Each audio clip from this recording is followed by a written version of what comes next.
उनका डिवोर्स हो गया महाराज जी, उसके बाद जीवन में असंग रहने मतलब चाहते हैं कि मानसिक और आध्यात्मिक उन्नति होती रहे उनकी, और आजकल के मॉडर्न जमाने में कैसे महाराज जी इसको?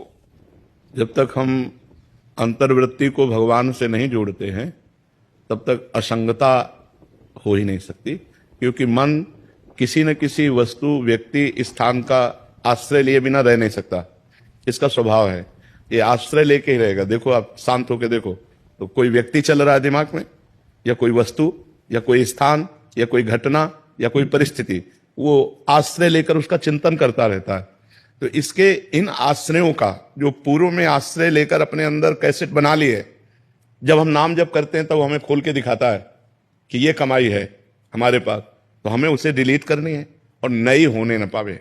इसके लिए हमें हर समय नाम जप करना है, अंदर से वृत्ति जोड़नी है। अब बाहर से अंगुली से माला चल रहा है और जबान चल रही मुख में और मन चल रहा है संसार में, तो भी असंग नहीं हो पाए।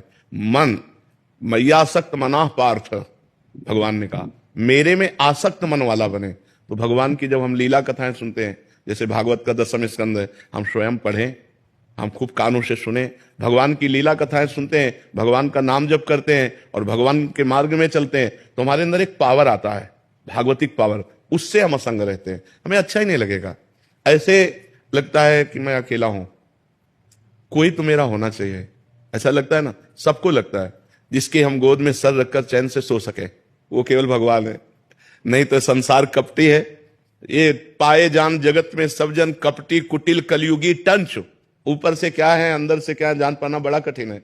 ऊपर से कुछ और भाषा है और दिखावा है, और अंदर से बहुत और दिखावा है। तो एक है जो भीतर और बाहर दोनों से एक है, वो भगवान है। भगवान का हम आश्रय लें, जिससे भी मिले हमारा पवित्र व्यवहार होना चाहिए, गंदा आचरण नहीं होना चाहिए। कोई हमको गाली दे तो हम सुन के सह जाएं, हम किसी को पलट के गाली ना दें, और नाम जप करें तो धीरे धीरे हमारे अंदर अध्यात्म की वो योग्यता आएगी जिसे असंगता कहते हैं। असंगो हम पुरुषा, मैं असंग हूं, यह ऐसा अनुभव होगा, क्योंकि वास्तविक हम असंग हैं। हमारा जो स्वरूप है वो असंग ही है, वो कभी, पर वो स्वरूप जो है गलती कर बैठा, देह को मैं मानकर, अंतःकरण मन बुद्धि को मैं मानकर वो फंस गया। इसलिए नाम जप करो, भगवत चर्चा सुनो, सत्संग सुनो और अच्छे आचरण करो, पवित्र आचरण करो, तभी असंगता है। गलत आचरण करे और अध्यात्म की बातें करे तो वो बातें बातें केवल है, जीवन में प्रकाश नहीं होगा। अगर जीवन को उन्नतिशील बनाना है, बढ़िया सुखमय जीवन व्यतीत करना है, तो गंदे आचरणों को पहले रोको, जो पाप आचरण है उनको रोको, अच्छे आचरण करो और नाम जप करो। बाबा इसका बल आपको नहीं, ये बल जो हमें जहां से मिला है वही खजाना तुम्हें दे रहे हैं।